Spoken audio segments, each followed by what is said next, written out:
देवादिदेव महादेव की असीम अनुकंपा और कृपा, जिसके कृपा प्रसाद स्वरूप यह शुभ अवसर हम सभी को प्राप्त हुआ। कल हम सभी ने कथा में महात्म्य में देवराज ब्राह्मण की कथा को श्रवण किया। किस प्रकार मात्र शिव पुराण सुन लेने से ही देवराज ब्राह्मण को शिवलोक की प्राप्ति हो गई। ऋषियों ने कहा, महाराज आपने तो ऐसी दिव्य कथा सुनाई है कि हमारा रोम रोम जो है वह हर्षित हो उठा। इसलिए सभी ने सूत जी का एक नाम रोम हर्षण भी रख दिया।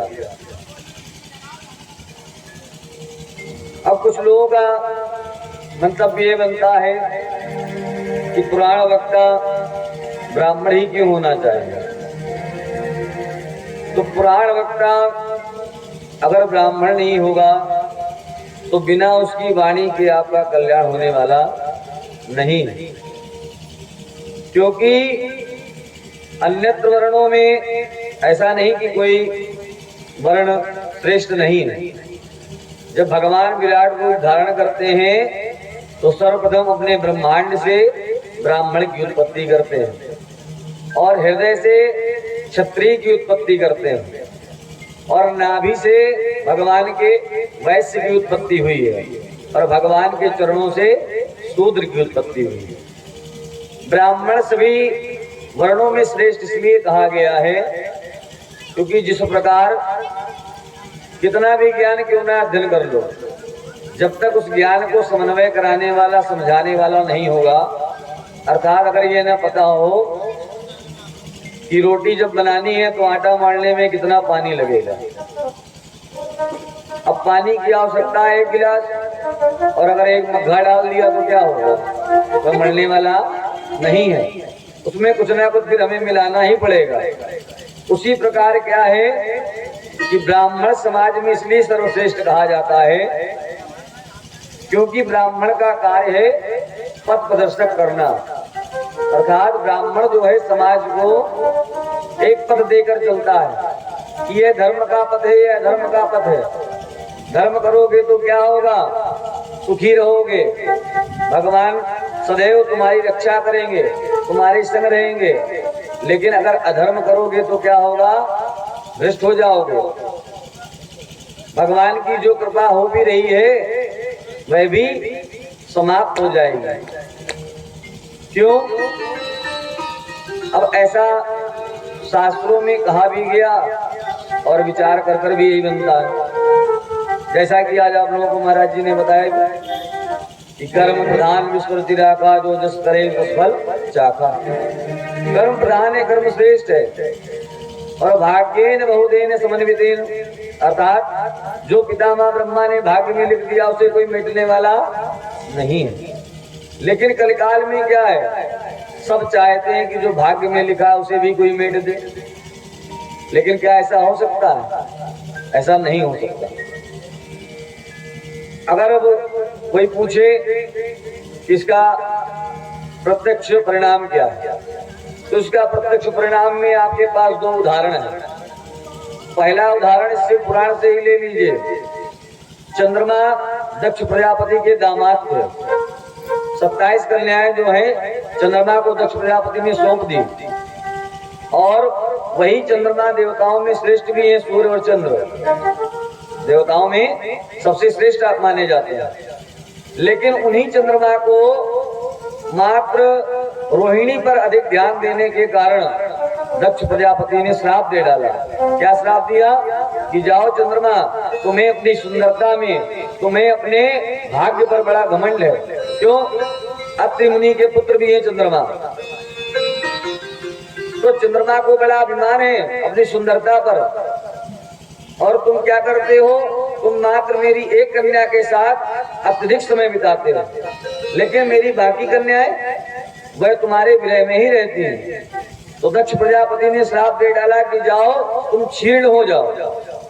अब जिस व्यक्ति की ऊर्जा ही न रहे, क्षीण हो जाए, तो वह क्या होगा, अर्थात अगर देह में प्राण न रहे तो देह तो रहेगी लेकिन ये कुछ काम करने वाली नहीं है। अब जब ऐसा श्राप दे डाला तो संसार में त्राही मच गई। क्यों? क्रोध और अहंकार में व्यक्ति कभी ये नहीं सोचता कि हमारे द्वारा जो कार्य किया गया है उसका परिणाम क्या होगा। जब संसार में हाहाकार मच गया तो उसी समय सभी देवी देवता भगवान शिव के पास गए और कहने लगे, महादेव हमारे चंद्र की रक्षा कीजिए। क्यों? क्योंकि दिन में तो सूर्य भगवान सबको संभाल सकते हैं, लेकिन रात्रि में संभालने वाले तो इकलौते चंद्रमा ही हैं। अच्छा, जो देवता का कार्य है वह कोई और नहीं कर सकता। उसी प्रकार इस संसार में भी परिवार में मान लो 5 लोग हों तो 5 लोगों में अभिन्न गुण होंगे, अर्थात एक गुण सभी में नहीं हो सकता। मानो कि सारे गुण एक में आ जाएं तो ऐसा संभव ही नहीं। अच्छा, अब यह है क्या, यह भी भगवान की लीला ही है, क्योंकि भगवान को पता था जैसे देवता लालची है वैसे प्राणी भी लोभी है। अगर किसी व्यक्ति को सारे गुण दे दिए जाएं और उसकी कोई कमजोरी की नस न बनाई जाए तो वह व्यक्ति फिर मानने वाला नहीं है। क्यों? वह रावण की तरह ही हो जाएगा। रावण को क्या हुआ, अभिमानी ही हो गया विद्या का, ज्ञान का। क्यों? क्योंकि रावण ने यहाँ तक की सिद्धियां कर रखी थी कि सारी यक्षिणी पिशाचिनी सब कुछ सिद्ध थी, अर्थात देवताओं की भी समय टाइमिंग मांग रखी थी। ब्रह्मा जी का समय अगर 9 बजे है तो ब्रह्मा जी 9 बजे ही आएंगे। 9:05 हो गया तो रावण को जवाबदारी देनी पड़ जाएगी। सबका समय उसने निर्धारित कर रखा था कि तुम्हें अपने समय से आना है और पूजा कराकर चले जाना है। ऐसा विद्वान महापुरुष था। लेकिन क्या हुआ एक अहंकार में आकर सब कुछ नष्ट कर लिया।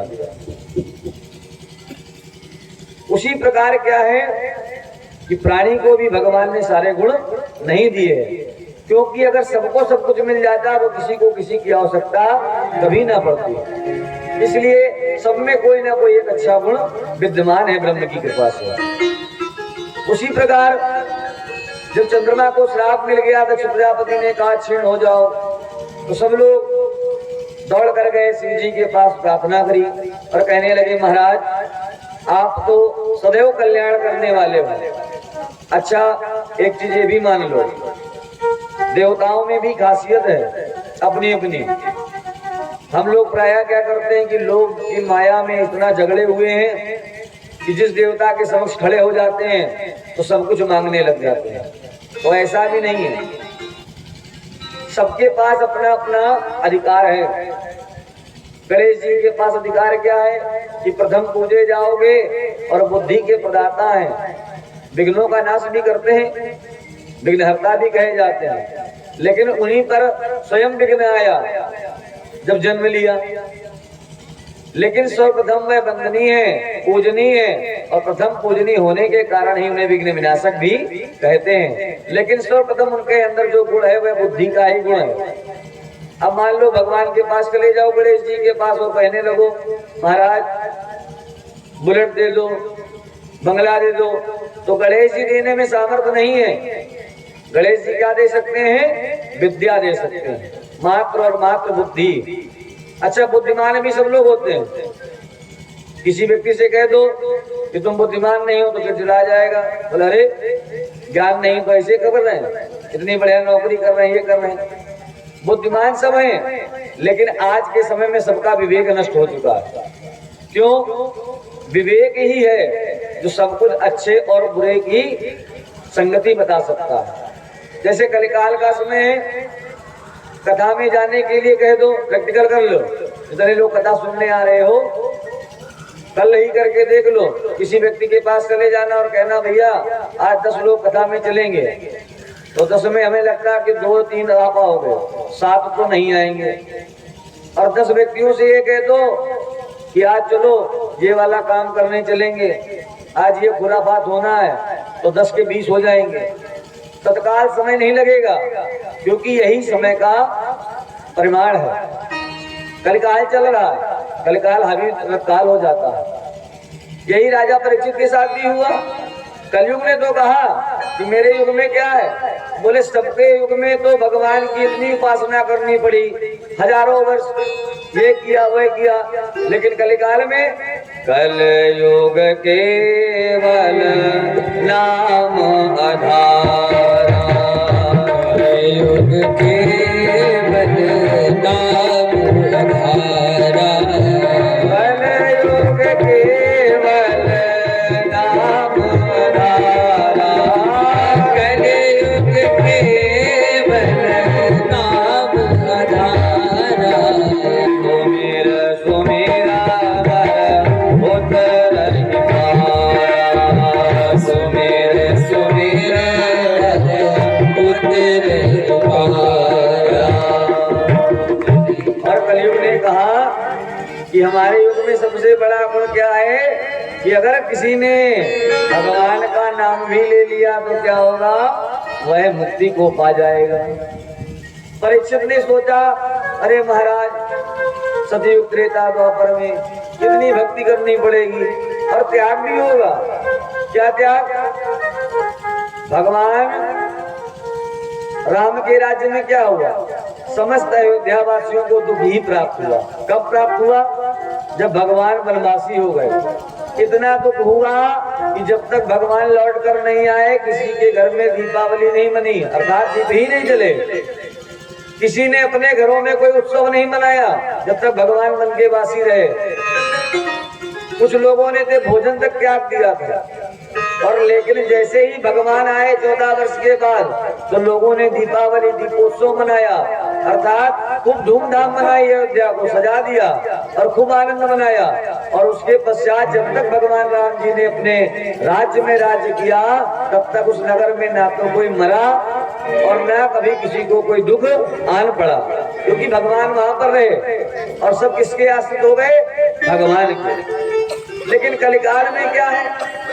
कलिकाल में भैया सबसे बड़ी कमी यही है कि इतनी मन में इच्छाएं उत्पन्न हो जाती हैं, जिसके कारण नाना प्रकार के जंजाल में फंस जाते हैं। हर प्राणी ये चाहता है कोई बाबा जी आए हमारी किस्मत पलट दें, कोई पंडित जी आ जाए, ऐसा कोई उपाय बता दें कि रातों रात बस सारी कामनाएं पूर्ण हो जाए। अगर सोचो जरा, ऐसा कोई उपाय होता, ऐसा कोई टोना टोटका होता, तो सबसे पहले पंडित जी अपने ऊपर इस्तेमाल कर लेते, वह तत्काल बन जाते। क्यों? क्या जो हमारे अंदर इच्छाएं थी वह हमारे अंदर नहीं थी क्या? थी। लेकिन हमने जब वेद शास्त्रों को पढ़ा तो पता लग गया ये सब क्या है? बोले माया का जंजाल है, इनमें कुछ धरा नहीं है। क्यों? जब ये संसार ही नाशवान है, हर चीज एक ना एक दिन नष्ट हो जानी है, तो इसकी आशा करने से फायदा ही क्या? और संसार में सबसे बड़ा दुख भी आशा ही है।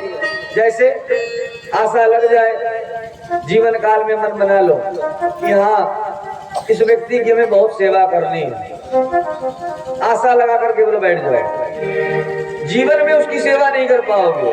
क्यों? क्योंकि माया की आशा लगा ली। जीवन में आशा बना लो, बहुत बड़े धनाढ्य बन जाएंगे। अब भैया जो ये आजकल चलता है ना, मोटिवेशनल लोग वीडियो बनाते हैं, उनकी बातों पे मत जाना। क्यों? वो कहीं ना कहीं से बन गए तो बनकर बताते हैं अपना ज्ञान, ऐसा कुछ होता नहीं। जीवन में बिना संघर्ष के कुछ प्राप्त होने वाला नहीं है, ये जीवन में ध्यान लो। अब लोग सोचते हैं पंडित जी आ गए पूजा कराने, क्या किया इन्होंने? बोले धोती बांधी और चले आ रहे हैं। कई लोग तो ये भी कहते हैं मरे भी लो जियो भी लो, तो उनसे तो कभी कभी कहना पड़ जाता कि कई बाप दादा लिखा कहते कि हमको बुलाओ, ऐसे ही कर लेते। भाई तुम्हारी मजबूरी है तो तुम हमें बुला रहे हो, हम तुम्हारे घर भीख मांगने नहीं आते। क्यों? क्योंकि अगर हमें भीख ही मांगना होता तो भगवान ब्राह्मण न बनाते। भगवान ने हमें बनाया इसीलिए कि क्या हम पूजनीय वंदनीय सदैव रहेंगे, चाहे तुम मानो चाहे न मानो। क्यों? तुम हमें पूजो न पूजो, जो परब्रह्म भगवान नारायण है वह स्वयं ब्राह्मण को अपने हृदय में धारण करते हैं, तो हमें तुम्हारे मन में धारण होने की कोई आवश्यकता नहीं है, भूल जाओ। और हमें मोह भी किस बात का है? अपने सम्मान का ही मोह। माया का भी मोह होता तो भाई इंजीनियर बनते, रेलवे में जाते, फौज में जाते, क्यों? अच्छा पैसा कमाते। लेकिन आज क्या है? कलिकाल में लोगों ने अपने अपने वर्ण की रीतियां ही त्याग दी। कैसे? आज लोग अगर ब्राह्मण कुल में उत्पन्न हो जाते हैं, मन की कामना हो, सरकारी नौकरी नहीं लगी तो आए पंडित जी देखो बड़ा भगवान ने खराब काम किया, तो पूछो क्या किया? कहने लगे भाई क्या जरूरत थी जनरल में पैदा कर दिया, क्यों सामान्य बना दिया, ब्राह्मण बना दिया, नौकरी किनको मिल रही? उनको मिल रही। अरे महाराज सब वर्णों में तुम श्रेष्ठ, सबसे पूजनीय वंदनीय तुम। माता लक्ष्मी ने दुर्वासा ऋषि ने माता लक्ष्मी को श्राप दिया कि जाओ तुम श्रीहीन हो जाओ देवताओं। तो लक्ष्मी जी ने क्या किया? श्राप दे दिया कि जाओ ब्राह्मण तुम भी श्रीहीन हो जाओगे। तो दुर्वासा ऋषि ने क्या लक्ष्मी जी को श्राप दिया कि जब भी दी जाओगी पैर छू के ही दी जाओगी, लो। तो ब्राह्मण भी वेबल है, लेकिन है क्या? कलिकाल का जो प्रभाव हम पर आ गया है, तो हम क्या चाहते हैं कि हम भी इंजीनियर बन जाएं। अब जब सब इंजीनियर ही बन जाओगे तो भैया ठेला कौन चलाएगा, झाड़ू कौन लगाएगा? आज बुरा न माने कोई नौवागिरी का काम खत्म हो गया। क्यों? लोगों ने अपने वर्ण को ही त्याग दिया, बोले अरे बड़ा खराब काम है। अरे भाई काहे खराब काम है? अब हम पंडित जी हैं तो पंडित कहलाएंगे, कोई हमको प्रधान जी थोड़ी ना कह के बुलाएगा कि ठाकुर जी कह के बुलाएगा। लेकिन लोगों को क्या लगता है, अरे हमको ये क्यों कह दिया भाई, बड़ा बुरा लगता है। जैसे एक सिपाही को अगर हवलदार कह दो तो कहो देखे ना तुम्हारी तरफ, और कहीं अगर गलती से कह दो अरे दरोगा जी, तो तत्काल आपकी तरफ हाँ बताओ, क्या काम आन पड़ा। तो आजकल सम्मान का बड़ा मोह है, और जबकि ये अहंकार का बीज, सम्मान का बीज ही हमें नष्ट कर देता। इसलिए कभी भी किसी प्रकार का मद ना आने पावे, और वह कब नहीं आएगा, जब भगवान में लौ लग जाएगी। और जब तक भगवान में लौ नहीं लगेगी तब तक कुछ होने बनने वाला नहीं। और ये कोई खेल नहीं कि कोई विप्र बन जाए, कोई संत बन जाए, ये सब कुछ त्याग का विषय है। और त्याग से ज्यादा, त्याग तो क्या लोग गृहस्थ में भी कर देते हैं, विवाह किया उसके कुछ पश्चात मन करने लगता है कि चलो मंदिर में बैठने लगे, भजन करने लगे भगवान का, यह भी त्याग है। हमें नहीं कहते कि आपका त्याग नहीं, लेकिन असली त्याग क्या है? असली त्याग वही है जब सुख की उपभोक्ता हो, अर्थात आयु वृद्धि पर जब आपको सुख भोगना हो और उस समय भगवान में लगन लग जाए, उस समय भगवान में लौ लग जाए, यही असली त्याग है। ऐसा भगवान शंकर के साथ भी हुआ। हिमावन के राज्य में शंकर जी गए तपस्या करने।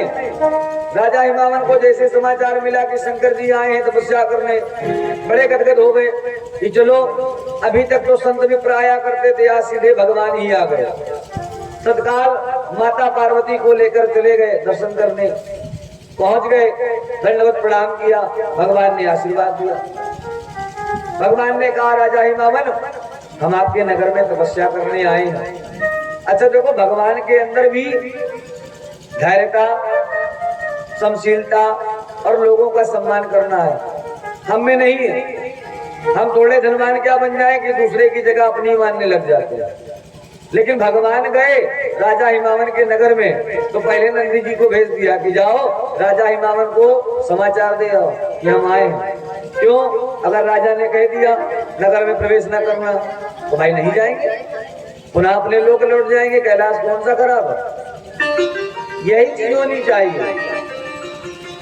इसी प्रकार समानता भी देखो, ब्रह्मा विष्णु महेश, कहने को तो शब्द रूपी ब्रह्म एक ही है, ब्रह्म कोई 10 नहीं है, ब्रह्म सिर्फ एक है, सदाशिव ब्रह्म ही एक है। लेकिन वही सदाशिव जब सृष्टि का पालन करते हैं, संहार करते हैं और सृजन करते हैं, तो 3 रूप में विद्यमान हो जाते हैं। कैसे? ब्रह्मा विष्णु महेश, यही तो देव कहलाते हैं। तो ब्रह्म में कोई ये नहीं है कि ब्रह्म में कोई प्राथमिकता है, लेकिन सबका कार्य अलग अलग है। और जबकि भगवान शिव प्रलय भी वही करते हैं और सर्वप्रथम सृष्टि का सृजन भी वही करते हैं। ये दोनों गुण में ही है। क्यों? बाहर से रजोगुणी, अंदर से सत्वगुणी। और भगवान नारायण कैसे हैं? अंदर से रजोगुणी और बाहर से सत्वगुणी।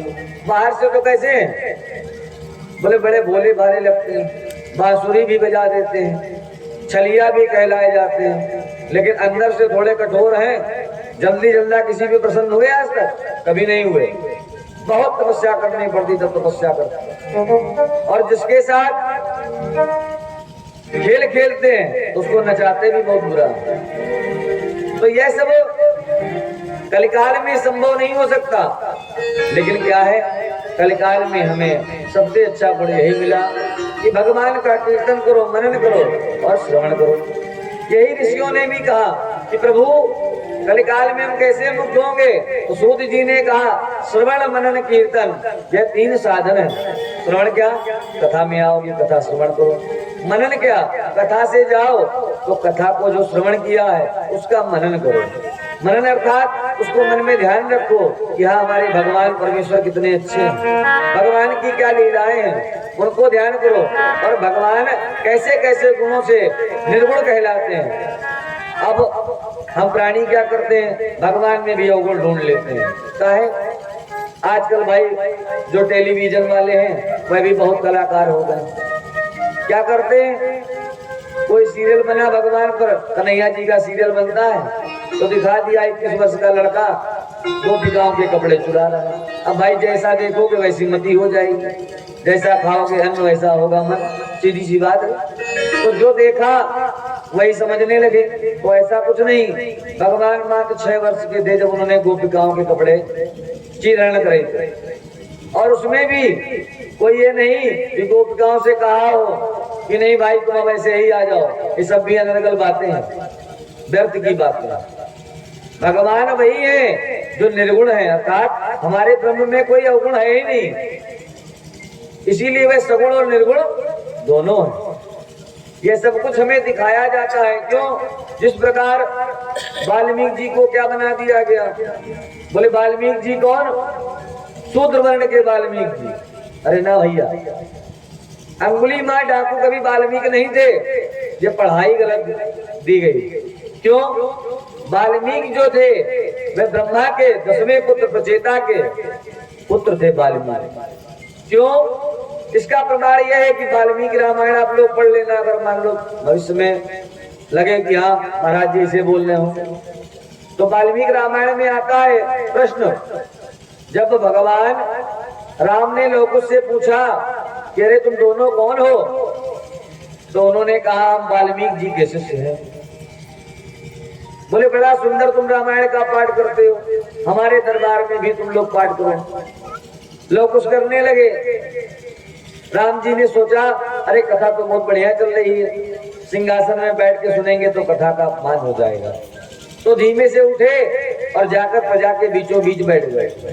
प्रजा मंत्रमुग्ध थी सुनने के कारण, इसलिए किसी को पता नहीं लगा कि राम जी कब आकर बगल में बैठ गए। और यही कथा का गुण भी है, कितने बड़े क्यों ना हो, कथा में आओ तो ऐसे बैठ जाओ जहां आसन मिल जाए वहां बैठ जाओ, क्योंकि कथा क्या है, सर्व प्रकार से आपका कल्याण ही करेगी। और राम जी बैठकर कथा श्रवण करने लगे। जब कथा पूर्ण हुई तो कहने लगे तुम्हारे गुरुदेव कहाँ हैं? वाल्मीकि जी को बुलाया गया। वाल्मीकि जी आए और वाल्मीकि जी को लगा कि अब समय हो गया है क्या, इन पुत्रों को और पिता को सौंप दिया जाए।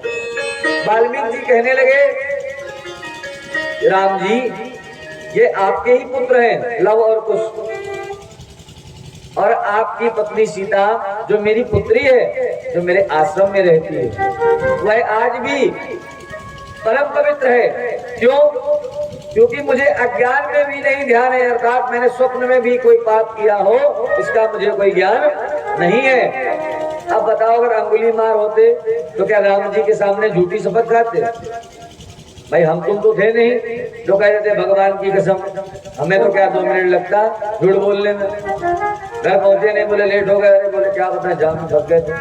अब किसी ने कह दिया कैसे फंस गए, हम भी तो वहीं जा रहे। बोले अरे भगवान कसम, मम्मी कसम, दादा कसम, पता नहीं कितनी कसमें हो जाए। तो भाई उस समय कोई असत्य भाषण नहीं करता था। तो वाल्मीकि जी ने यही कहा कि मुझे स्वप्न में भी कोई ऐसा ज्ञान नहीं है कि मैंने कभी कोई पाप किया हो या मुझसे कोई पाप बना हो, इसलिए मैं अपनी तपस्या की शपथ लेकर कहता हूँ कि आपकी सीता परम पवित्रता है। अब इतनी बड़ी किसी ने तपस्या शपथ ग्रहण कर ली, इसका मतलब ये वह तो वाल्मीकि हो नहीं सकते। अच्छा एक नाम के कई लोग होते हैं, तो उन्हीं में से इस युग में ये वाल्मीकि रहे होंगे, लेकिन ये वह वाल्मीकि नहीं है जो उल्टा नाम जप जाना वाल्मीकि वह ब्रह्म समाना ना। वो वाल्मीकि वही थे जो ब्रह्मा जी के पुत्र थे, और ब्रह्मा जी के भी मानो दत्तक पुत्र, प्रचेता के पुत्र, वह वाल्मीकि जिन्होंने ब्रह्म बनकर भगवान की रचना करी। क्यों? क्योंकि जब ब्रह्मा जी की इच्छा हुई कि भगवान राम का चरित्र लिखा जाए, उस समय भगवान अयोध्या में राज्य ही कर रहे थे जब वाल्मीकि जी ने राम कथा लिखी है। तो वाल्मीकि जी ने कहा भी कि अरे पितामह आप मुझसे कहते हैं कि मैं किसी का चरित्र लिखूं, लेकिन मैं उसके बारे में तो कुछ जानता ही नहीं हूँ। तब नारद जी आए और नारद जी ने 100 श्लोकों में पूरी राम कथा श्रवण करा दी। किस प्रकार भगवान का जन्म हुआ, किस प्रकार भगवान ने रावण वध किया, सब कुछ बता डाला। और उन्हीं 100 श्लोकों को सुनकर वाल्मीकि जी ने 24,000 श्लोकों का निर्माण कर दिया। तो ऐसे हमारे लोग विद्वान महापुरुष होते थे, और कथा से सदैव सबका कल्याण ही होता है। क्यों? क्योंकि कथा से ही सबका कल्याण इसलिए हो सकता है क्योंकि कथा जब अंतःकरण में उतरती है तो कथा मन को पवित्र कर देती है, और जब मन पवित्र हो जाएगा तभी भगवान में लौ लगेगी, इसके बिना लगने वाली नहीं है। तो इसलिए जीवन का एक धर्म बना लो कि जब कहीं कथा हो तो हमें वहां अवश्य जाना है, क्योंकि जीवन का निष्कर्ष यही है, जीवन का कर से यही है प्रभु प्रेम में लग जाना। आओ मिल बैठो प्यारे शिव कथा सुन कर जाना।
शिव कथा की पावन गंगा अविरल बहती जाए, अविरल बहती जाए,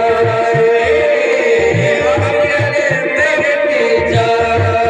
और जो कथा है ये कैसी है? गंगा।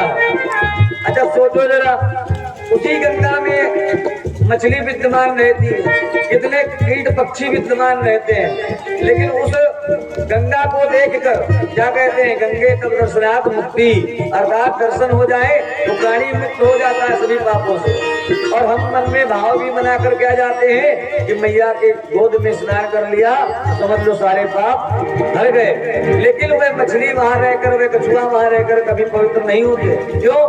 जीवन में कभी उनके अंदर भाव ही नहीं आता कि अम्मा गंगा की गोद में। तो इसलिए भाव सबसे बड़ा प्रधान है। जब तक भाव नहीं बनाओगे तब तक कल्याण होने वाला नहीं है। तो उसी प्रकार भाव ये होना चाहिए। शिव कथा की पावन गंगा अविरल बहती जाए, अविरल बहती जाए, अविरल बहती जाए। प्रेम भाव की शीतल लहरें अंता तक लहराए, अंता तक लहराए, अंता तक लहराए। और कथा जब सुनोगे तो क्या होगा? अंतःकरण शुद्ध होने लगेगा। और कथाओं में भी क्या है कि कुछ बातें सुनने लायक होती हैं और कुछ बातें मनन करने लायक होती हैं। कैसी मनन? अब पता लगा कभी कभी ऐसा हो जाता भाई व्यास जी फ्लो में कुछ भी बोल दे, तो उनको समझना भी है।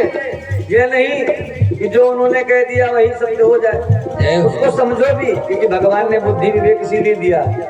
कलिकाल में क्या यही सब नष्ट हो रहा? जो देख लिया उसको सत्य मान लिया, जो सुन लिया उसको सत्य मान लिया। पड़ोसी आए बोले बहुत तुम्हारी बुराई करते हैं, गए जाकर लड़ गए।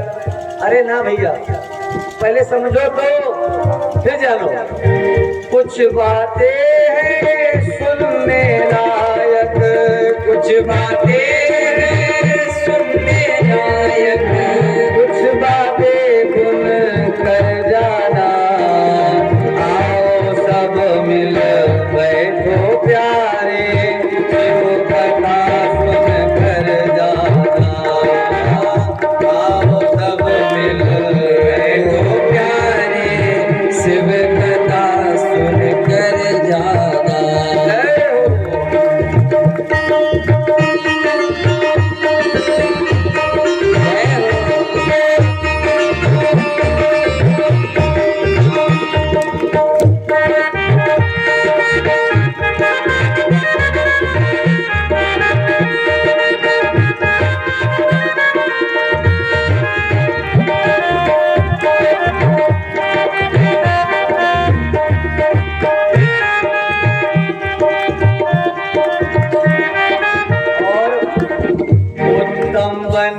विचार यही है मतलब राम कथा का।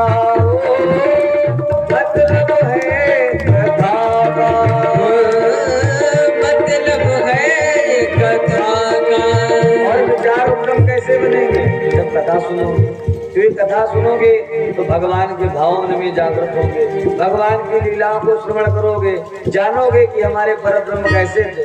वह कोई ऐसे नहीं थे।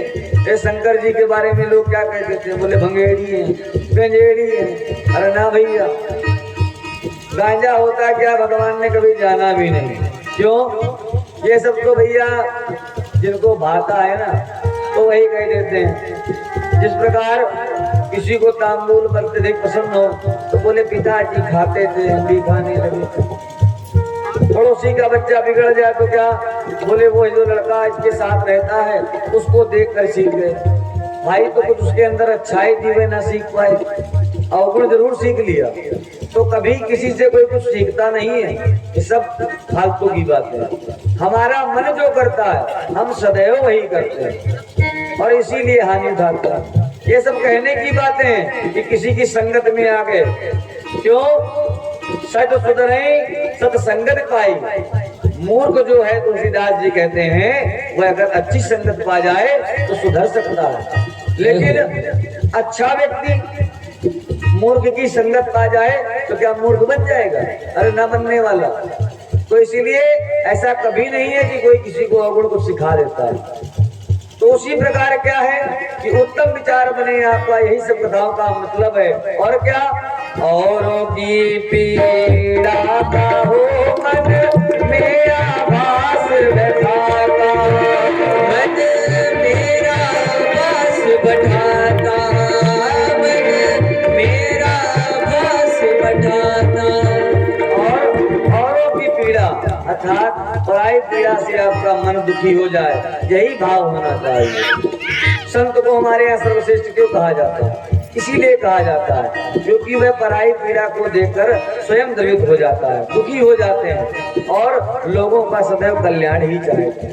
इसीलिए उन्हें सर्वोपरि माना गया है। और कैसा?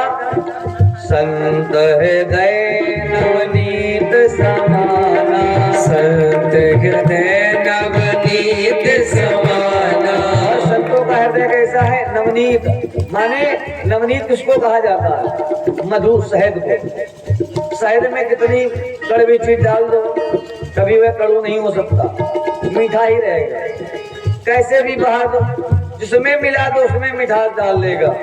यही संत का भाव है, यही संत का हृदय है। तो हम सब बड़े भाग्यवान हैं। अच्छा भैया, आप पर तो कृपा अब हो रही है। हम लोग तो बाल्यकाल से ही जो है बड़े ही, हो सकता है पुनर्जन्म में कोई अच्छे कर्म किए होंगे, जो संतों की संगति में पढ़े लिखे। महाराज जी आएंगे भी 2 दिन बाद, दर्शन होंगे सबको। हम लोग सब लोग वहीं पढ़े, वहीं विद्यार्जन किया। अर्थात अगर जो आप हम लोगों को देख रहे हो आज मंच पर बैठे हैं तो कहीं ना कहीं सब उनका आशीर्वाद, उनकी कृपा ही है। हम सभी विद्यार्थी एक ही गुरुकुल के पढ़े हुए हैं। तो ये सब क्या है? संतों का आशीर्वाद है। क्यों? जब नारद जी संतों के आशीर्वाद से ब्रह्मा के पुत्र हो सकते हैं तो क्या हम संतों के आशीर्वाद से यहाँ नहीं बैठ सकते? ये सब उनकी कृपा ही है। क्यों? जब भगवान और संत कृपा करते हैं तो कभी हाथ बांध कर कृपा नहीं करते हैं, खुली कृपा रखते हैं कि जितना चाहो उतना लेते जाओ। अब ये दास का भाव होना चाहिए, भक्त का भाव होना चाहिए कि संत से क्या लेना है, अर्थात महाराज जी से ज्ञान लेना है या महाराज जी को भी ले लेना। कुछ लोग ऐसे भी होते हैं जो को महाराज जी को ही लेके चल रहे, काहे? कहने लगे अरे बहुत जोर रखा महाराज जी ने, बहुत कुछ आ गया, चलो सबको लेके चल दो। अरे तो भाई वह संग्रह भी आपके लिए ही है, वह संग्रह भी उनके लिए नहीं है। कितना सुंदर हो गया।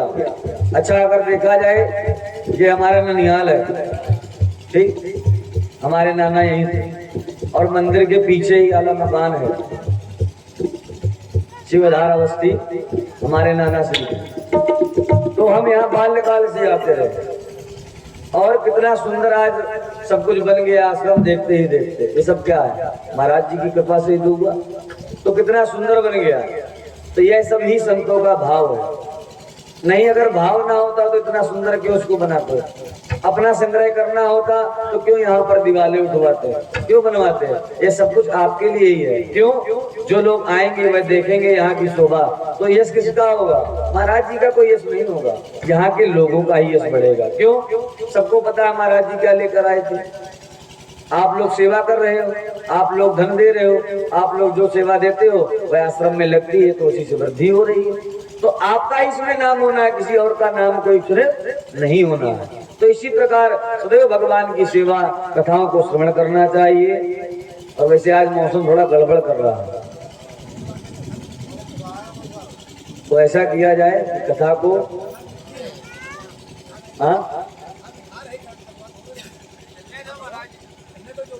चलने दें। चलिए, अच्छा भगवान बोले सिया रामचंद्र की जय हो। उसी प्रकार ऋषियों ने जब बात कही कि महाराज कलयुग के युग में जब लोग ऐसे हो जाएंगे, कैसे? झूठ ही लेना, झूठ ही देना, झूठ ही भोजन, झूठ चबेना, अर्थात असत्य भाषण ही करेंगे। तो अब हमें लगता है कि कथा से उनका कल्याण निश्चित ही हो जाएगा। यह हमें दृढ़ हो गया हमारे मन में। अब महाराज कृपया ऐसा करो कि कोई दूसरी कथा श्रवण करा दो। तो सूत जी ने कहा, एक समय की बात है, किरात नगर में, किरात कोल बिल्ल भी कहे जाते हैं, उन किरातों के नगर में एक ब्राह्मण हुए। कौन? बिंदुक नाम के ब्राह्मण। और वे बिंदुक नाम के ब्राह्मण जो थे, उन्होंने वेदों का अध्ययन किया, विद्यार्जन भी किया, लेकिन क्या किया कि उस सब अध्ययन के पश्चात भी अपने कर्म को भूल गए। अर्थात सोचने लगे कि इस वेद पाठ, इस धर्म कर्म से हमारी जीविका न चलने वाली। क्या करने लगे? हम कोई व्यापार करने लग जाए, कुछ और करने लग जाए। इस संग्रह में उन्होंने क्या किया कि उन्होंने वेदों का त्याग कर दिया और क्या करने लगे? जुआ खेलने लगे, लोगों को ठगने लगे। जो कोई आ जाए, अगर कोई व्यापारी, कोई मित्र उन पर विश्वास करने लग जाए तो वह उसको ठगने लग जाते। ऐसा करने लगे। होते करते कुछ समय बीता, बिंदुक का विवाह हो गया। उसकी